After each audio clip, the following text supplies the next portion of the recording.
Hey class, we're gonna be talking about some young adulthood stuff, and we're talking about it from a Christian perspective, talking about work and work-life balance and all those kinds of things. Um, Speaking on some real issues that we face even as adults that aren't necessarily all young. Just even looking at this first part of this lecture tonight, we're talking about burnout. And how many of us have felt burnout? I'm raising my hand. I'm assuming some of you are raising yours, especially as most of you are probably in this program working full time jobs, things of that nature where you are burned out. You have families, you have commitments, you're juggling a lot.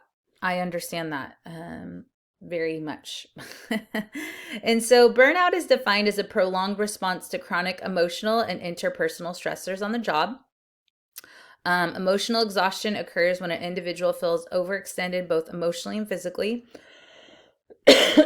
Excuse me, characterized by an individual feeling of being drained of energy and being unable to recover.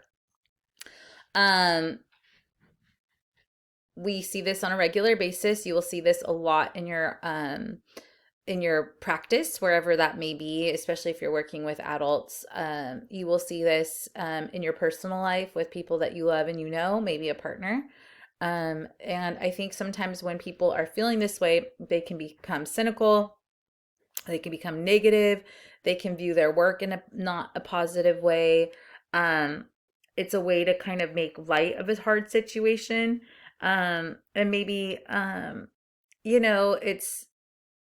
it's maybe protection with how bad that they're feeling, sarcasm, things of that nature. I see us as, I truly believe we are created very holistically. And so I do believe that we start off like an ocean, right? And we have all this water and all these things to give.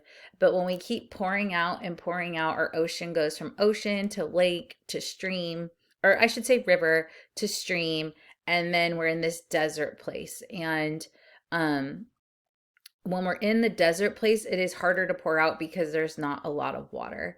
And it's very easy to get there. Obviously, as believers, we are hopefully drawing from the living water and we're drawing from Christ. I mean, obviously, metaphorically here. But if you don't have a source to draw from, you are going to get burned out. And a lot of our clients end up in our offices because they're in this place of burnout and they don't know what to do. Sometimes that's self inflicted because maybe we put a lot of people in our lives that drain us. Sometimes that is due to circumstances. Sometimes that's due to not having good coping skills. There's a lot of reasons, right, why someone ends up in burnout, but we can all relate that we have probably felt that or been close to that at one point in our lives or another. And so that's always important to remember, right? We don't want to necessarily give counter transference with our clients, right? And make it about us. But I think we can empathize and relate to this concept and this idea of where it comes from. Um, and as a result, what happens when people are feeling that way, right? It's really hard in relationships when one partner is really over their job or their work because then they take it out at home because they probably don't have good coping skills. We at my church this past week, we just recently watched something and it was, I think, something from the movie It's a Wonderful Life. I've actually never watched it. I need to watch it because the main character gets to a point of burnout. He feels unsuccessful. He's done so much to help everybody else, but he has nothing left to give and he feels like he is like has nothing left. And that's not a great place to be, to feel like you have nothing left. Okay. Burnout affects an individual. It affects an organization. It's a psychological effect, right? So if at work, if people are feeling burned out or if they're feeling expendable or not like they matter, they're not going to work as well. They're not going to be good workers. We have seen this over time, the Industrial Revolution. Obviously, people are grinding, working hard. Um, and as a result of that, there was obviously a lot of burnout. We saw it during some of those times, like alcoholism was high. We had issues too with there was child labor, all those kinds of things, right? And there was a level of work family conflict, right? I'm working so much, I'm never around my family. In the Industrial Revolution, the family as was considered like a refuge. Where was children's education development, right? That during that time, this is when we didn't have certain rights or laws. Uh, so the family as the central place of identity and value formation. And sometimes, I mean, that has changed to some degree, I think, but at that point in time in our history, the family was the center. That was the basis of everything. And everything was very, this was ages ago. So everything was very gender division. So household labor, there was a mutual respect and affection in marriage. Marriage is based on love, not arrangement. Here's a little chart here on family factors and burnout. Again, this is just something for you to look to see the differences. Family factors and burnout, right? So solid or basic self-development in relationships, pseudo or relationship derived identity, balance between the drives of individuality and togetherness. And I think that's some of like the hard part, right? With the balance is, what are you doing potentially for yourself, and like how is that getting in the way of the togetherness, right? We see that a lot in current times with, that ambition for career or things of that nature that pull us away from togetherness, that pull us away from community, potentially pull us away from family relationships. And it's a shift in our culture. And I think, and we've seen this over time. I think especially for women, this has been a huge shift as more women, obviously, since ages ago, are becoming educated, pursuing careers, all these things. And that takes women out of like the stereotypical household. So there has been shifts in those kinds of things that affect family. So the differentiation of self, right? Work balance, perceived satisfaction, role differentiation, responding, not reacting. These are all things that become part of family burnout. Or with burnout and family.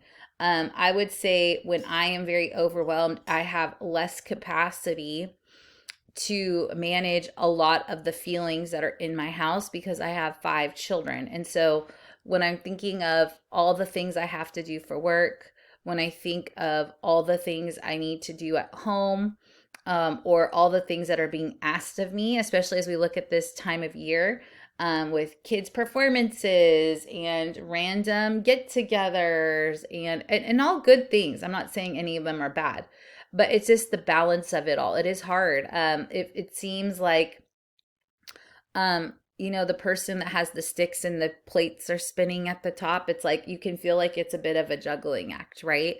And this can be hard. So coping with stress and burnout. So mindfulness, right? That's something we talk about, being in the present, meditation, deep breathing, relaxation.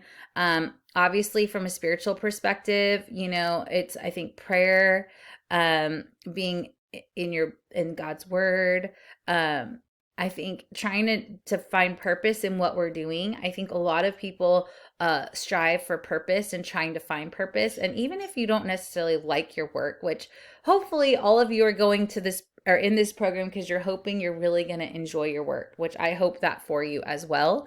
But I will say this, that it can be a huge struggle if you don't like your job. And so you might have to find purposes in the midst of your job. Like maybe my purpose is to be a good witness to these people, or maybe it's to establish relationships with someone, or maybe it's like I am choosing to be a good example in how I work, even though I don't necessarily love my job. I want to be a good example, and I find purpose in that. It's finding a deeper meaning in what we're doing just outside of what we're doing. And clients can come in really struggling with that because I think a lot of I think it's kind of a cultural misconception, but it's like you have to love what you do. I think it's a privilege to get to love what you do. Not everybody has that privilege.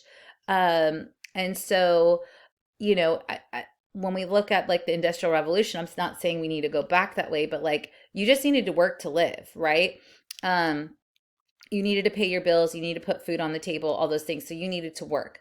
And I think there's a lot that our jobs give us meaning and purpose now, whereas like we have meaning and purpose as a person, assuming we choose to find it. Our work doesn't have to be that for us. And maybe our work affords us the ability to find meaning and purpose in the things that we actually like to do. Just a thought out there, just some concepts. It's when I look at when we have a lot of young adults that at least that come into my practice, that's a lot of what they're looking for, some unrealistic expectations, especially at a young age, to have certain things or to want certain things or to feel a certain level of establishment that they don't have yet.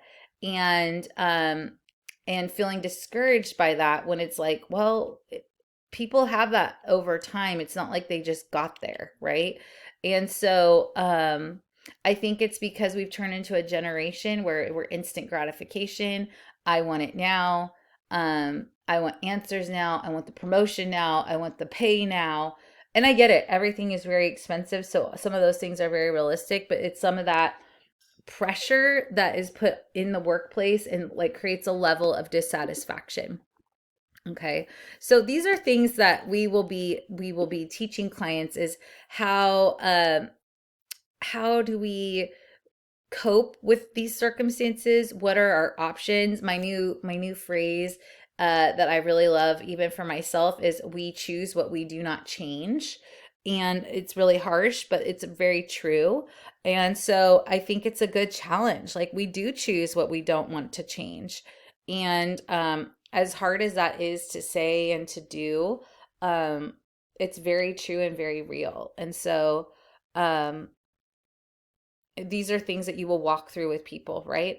The definition of differentiation of self is the ability to acknowledge anxiety and stress both internally and in relationships and respond to the stress and anxiety in a values-based, goal-directed manner, which is great. Trying to be able to look at the bigger picture and trying to navigate how you're going to handle certain circumstances. Like, what is it that you're trying to achieve? What is it that I'm doing? I think a lot of mindfulness that was mentioned earlier is about grounding yourself, being present. Like, what am I doing right now? I can, like, as I even look around my own space, I look at my space, it's like kind of chaotic right now. I'm like, that's probably a reflection of my brain. I always joke with my clients, like, if I have my computer in front of me and we're doing work, and I always say, like my brain is like this desktop that has like 20 folders open. Okay. It's a bit chaotic. And so trying to be able to be like, how can I organize this? How can I ground it? How can I find purpose? What am I about? What's important to me? I think those are great questions. There's this book, they may use it again in your program, but a long time ago they used it. And I really liked it because it talked about mindfulness. And I'm going to look up some of the quotes, and it talks about um, this values based questioning to kind of get clients to navigate what are they about, and they describe it as your compass. And if your compass um, is not knowing what direction to go, then you're going to be lost. And so here were some of the questions deep in your heart. What do you want your life to be about?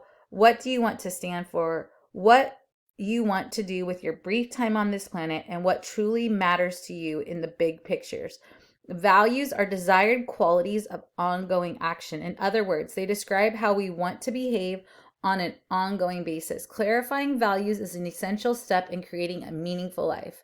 Um, we commonly compare values to a compass because they give us direction and guide us on our ongoing journey. So this is kind of great work to be doing with clients to figure out, like, what are you doing? What direction do you want to go? And when you have some of the answers to these questions, it can help you navigate, should I say yes to this or no to this? Is this a good decision or a bad decision? Because I'm basing it on what's important to me. And when I base things on what's important to me, I'm going to probably be less disappointed with the outcome because I made the decision based on my values. And so it's like, is the promotion wise? Is this job change good? Is this career path what I wanted? Those kinds of questions, especially with people who are young adults, college aged, trying to navigate what they're going to do next. What are they chasing? What is important to them? Asking these kinds of questions is really important and will help them to navigate their next steps. So I encourage you to talk to them about that. We talk about a calling a lot. A calling from a Christian perspective is like maybe something God's calling them to do. I'm using the definition with the word. So like God is like laid it on their heart to like be in a certain field, to do a certain profession. Maybe it's in ministry. And so you'll hear clients talk about those things. Sometimes people will say, even if it's not a spiritual perspective, I felt very led to pursue this because of a life experience, an illness they had, someone they lost. Even for all of us wanting to be a therapist, there's a reason that you probably went into this field. There's a reason you felt led to do this master's program, whether it's from being helped yourself, helping others, watching someone else receive help, maybe something tragic that's happened. There's reasons why we do what we do, right? We don't just do things without any sort of reason or logic to it. So things to talk through with people, navigate, all very important. And so we talk about your primary calling, discipleship, conversion. Secondary calling is the activities where primary calling is embodied. There's responsibilities are maintained, opportunities to express gifts and talents and inner experience. I truly believe God has given you all gifts and talents, and hopefully you're using them to his glory. And I do believe everyone has something to offer. And sometimes it's just helping them navigate what that is. That's where career counseling is super helpful. We used to do a book in the career counseling class ages ago. It's like, What Color's My Parachute? A great book for navigating what's important to you. What are your values? What are you about? Because you have to navigate some of that in order to figure out what you're going to do next. I'm not saying next is always college. Next can be whatever. Like, we need people who want to build things. We need people who want to be welders and mechanics and construction and all different kinds of fields. It may not be a college bound experience. That's okay. But people need to work, right? And so if whatever your work's going to be, I hope that you're able to use your talents and your gifts in that work. So I hope this information is helpful for you. Things that will definitely come up in our work, especially if you plan on working with adults. This comes up a lot, young adults, especially kids like getting ready to go into college. If you're going to work at the high school level, you're going to be talking about these things a lot. I think people have a hard time because sometimes even they'll be like, this is what I'm going to do. And then they get to a certain place and they realize I'm not going to do that. And it feels like a betrayal. So it's navigating those things. It's navigating like being burned out. I'm very fortunate as a therapist. I love my job. I'm one of those people that enjoys what I do. And I don't necessarily see myself doing anything different. Now my job has evolved over the years, but I do love my job. And not everyone is afforded that ability. I hope even for you guys, as you're in this program and pursuing this line of work, whatever it may take you, that you love what you do. But not everybody gets that right. But that doesn't mean we can't be a loving person. That doesn't mean we have to be negative or miserable. And so navigating that with people is really huge. Working with that with couples is huge, and with individuals as well. So I hope you all have a great week. I look forward to reading your discussion boards, and I will talk to you soon.